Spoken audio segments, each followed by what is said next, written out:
قرآن کو انڈرسٹینڈ کرنا ہے۔ اور اس انڈرسٹینڈنگ کے لیے جب رسول اللہ صلی اللہ علیہ وسلم کے دور حاضر میں جس وقت وجود کے ساتھ سرکار حاضر تھے، تو وہ یہی تھا کہ لوگ اپنے اپنے گھروں میں اپنے اپنے طریقے سے قرآن کو سمجھنے کی کوشش میں لگے رہتے تھے، اور یہ اس مہینے میں یہ آسان ہو جاتا ہے۔ حضرت عمر فاروق رضی اللہ عنہ نے جب یہ معاملہ دیکھا کہ سب لوگ اپنے اپنے طور سے کام کر رہے ہیں، تو انہوں نے آسانی پیدا کی۔ سب سے یہ کہا بھائی ایک جگہ اکٹھے ہو جاؤ، ایک آدمی قرآن سنائے اور باقی سارے اس کو سنیں۔ اور جب یہ سنانے کی جو ترتیب دی گئی، اسے کہا اس کو نماز کی شکل دے دو کہ امام صاحب تلاوت کریں، مقتدی حضرات اس کو غور سے سنیں۔ اب اس سننے کے دوران جب 4 رکعتوں میں جتنا قرآن سنا جائے تو جتنی تھکاوٹ آ جاتی ہے اس کو 4 کے بعد وقفے میں کنورٹ کر دیا کہ تھوڑا سا ریسٹ کر لو۔ اب اس میں ہم نے تسبیح تراویح اور اس قسم کی جو معاملات ہیں یہ کر لیے۔ بہرحال ہم واپس اپنے اس پہ آتے ہیں کہ قرآن کریم کو جو سمجھنا ہے یہ مقصود سمجھنا ہے، چاہے یہ 8 رکعتوں میں کریں، 12 میں کریں، 20 میں کریں، بعض جگہوں پہ اس سے کم اور زیادہ کی تعداد بھی بتائی گئی ہے۔ تو مقصود یہ اوپر نیچے ہونا نہیں ہے، مقصود قرآن کا سمجھنا ہے، انڈرسٹینڈ کرنا ہے۔ اور بہت سارے صوفیاء کرام کے پاس میں نے جب یہ بات دیکھی ہے تو وہ یہ ہے کہ اس نماز کی اس تراویح کے بیچ میں جو وقفہ ہوتا ہے اس میں اکثر اوقات صوفیوں کے ہاں یہ چلتا ہوا میں نے دیکھا کہ وہ جو سبق پڑھا گیا اس کی کچھ نہ کچھ بریفنگ دی جاتی ہے کہ یہ کون سی آیات تھیں، مقصد کیا تھا، کسی کا سوال و جواب ہو تو تھوڑا سا وقفہ کر کے ریفریش بھی ہو گئے، کچھ انڈرسٹینڈنگ کے کوشچن آنسر بھی ہو گئے، اور پھر 4 رکعت اور پڑھ لی۔ 20 پر لے جانے کا مقصد یہ ہے کہ تھوڑی تھوڑی تعداد میں قرآن کی جو آیات ہیں وہ پڑھی جائیں تاکہ سمجھ آ سکیں۔ 8 والوں کو ظاہر ہے انہیں مقدار زیادہ کرنی پڑے گی کہ 8 رکعتوں میں اتنا ہی قرآن پڑھنا ہے جتنا 20 میں پڑھنا ہے، تو وہ لوڈ پڑ سکتا ہے۔ اب اس پہ یہ بات غور کرنی ہے کہ یہ جان بوجھ کے یہ چھوڑا گیا، 8 رکعتیں بھی پڑھی گئیں، 12 بھی کی گئیں، 20 بھی کی گئیں، اور کبھی اس کو نہیں بھی کیا گیا۔ مقصود کیا تھا کہ ہم اس حرکت کی طرف متوجہ نہ ہو جائیں جو نماز کی صورت میں ہم رکعتیں نیت کر کے کھڑے ہوتے ہیں۔ مقصود یہ تھا کہ 8 میں ہو، 12 میں ہو، 20 میں ہو، یا اس کی تعداد کے کمی بیشی ہو، مقصد قرآن کو سمجھنا ہے۔ اور سمجھنے کے لیے جن لوگوں نے 20 کا اہتمام کیا انہوں نے اس تعداد کو، آیات کی تعداد کو کم رکھا 4 رکعتوں کے اندر، تو انہیں سمجھنے میں آسانی ہو گئی۔ اب آنے والے لوگوں نے اس کو جب سمجھنے کی کوشش کی بجائے اس کو 20 پہ توجہ کر لی۔ ہمارے اسلاف تو 20 پڑھتے ہیں، ہم تو وہی کریں گے۔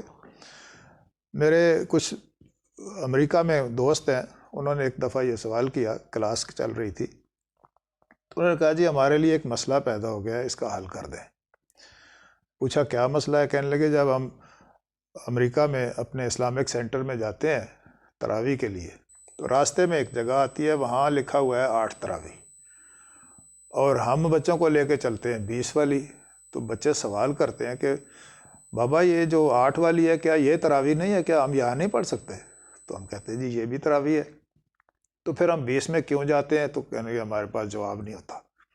اب ہم ان سے یہ کہیں کہ جی ہمیں اسلاف نے بتایا کہ 20 ہی کرنی ہے، تو بچے لاجک پوچھتے ہیں کہ 8 اور 20، اگر یہ 8 والے صحیح نہیں ہیں تو ان کو بتاؤ نا غلطی کر رہے ہیں، اور اگر یہ 20 والے صحیح نہیں ہیں تو آپ وہاں کیوں جاتے ہو؟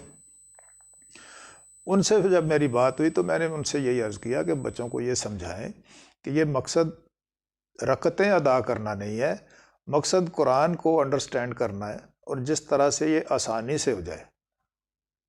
20 رکعتوں میں آسانی سے ہو سکتا ہے، 8 میں ہو سکتا ہے، 12 میں ہو سکتا ہے، اس کی تعداد فکس نہیں ہے۔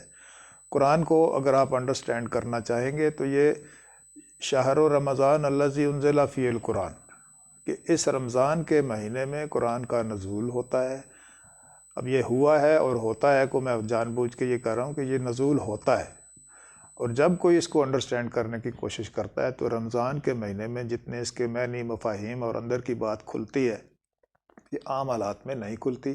کیونکہ بندے کی توجہ بھی ہے اور آؤٹر ماحول بھی ایسا بنا ہوا ہے کہ ہر شخص اس میں ملوث ہے، اور ماحول کی وجہ سے بہت آسانی ہو جاتی ہے۔ تو مقصد تراویح کا نماز پڑھنا نہیں ہے، تراویح کا مقصد ہے قرآن کو سمجھنا، اور جب قرآن سمجھ میں آئے گا عمل ٹھیک ہوں گے، تقویٰ بھی آئے گا، اللہ کی قربت بھی ہوگی۔